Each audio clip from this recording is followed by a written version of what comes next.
নমস্কার বন্ধুরা, জানা হোমিওপ্যাথি চ্যানেলে আপনাদের স্বাগত জানাই। আশা করি আপনারা সবাই ভালো আছেন।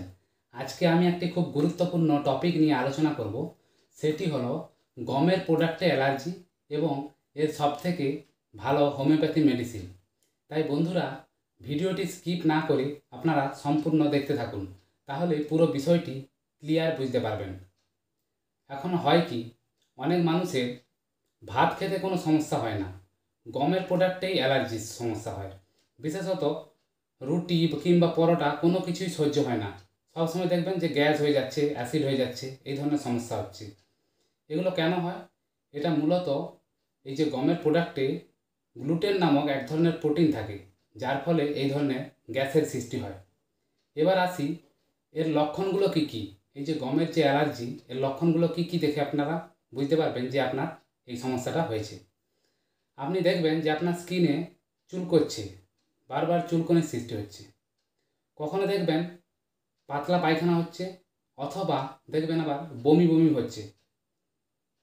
আবার দেখবেন চোখে চুলকনি হয়, অথবা এবং এর সাথে সাথে চোখ দিয়ে জল আসে। কখনো কখনো দেখবেন স্টোমাক, পেটে দেখবেন পেট ফোলা থাকছে, ঠিক আছে, পেটে ব্যথা হচ্ছে। এই ধরনের সমস্যাগুলো তৈরি হয় এই গমের প্রোডাক্ট খেলে। এবার আসি এর সব থেকে যে ভালো হোমিওপ্যাথি মেডিসিন, সেগুলো এক এক করে বলি। প্রথমে আসি ব্রায়োনিয়া।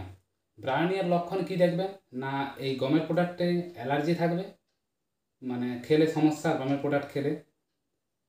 এবং এর সাথে সাথে দেখবেন আপনার তেষ্টা থাকবে, খুব খুব জল তেষ্টা থাকবে। তাহলে আপনাকে এই ব্রায়োনিয়া ওষুধটি খেতে হবে।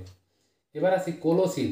কোলোসিন বলে যে ওষুধটা, এটা কি হবে না, আপনার পেটে ব্যথা করবে।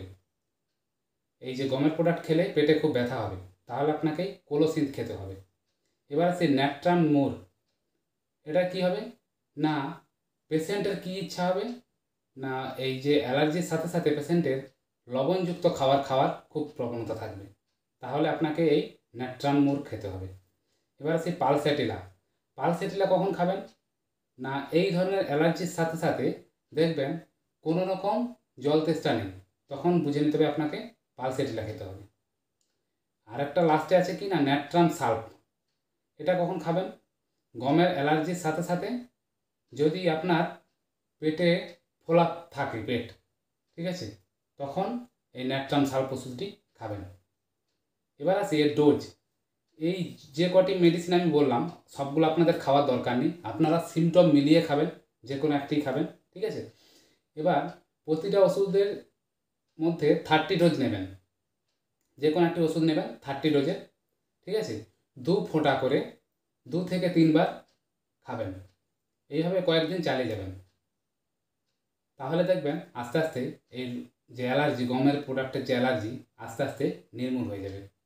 আশা করি বন্ধুরা ভিডিওটি বুঝতে পারলেন, এবং যদি ভালো লেগে থাকে প্লিজ সাবস্ক্রাইব করে দেবেন এবং লাইক করে দেবেন, শেয়ার করে দেবেন।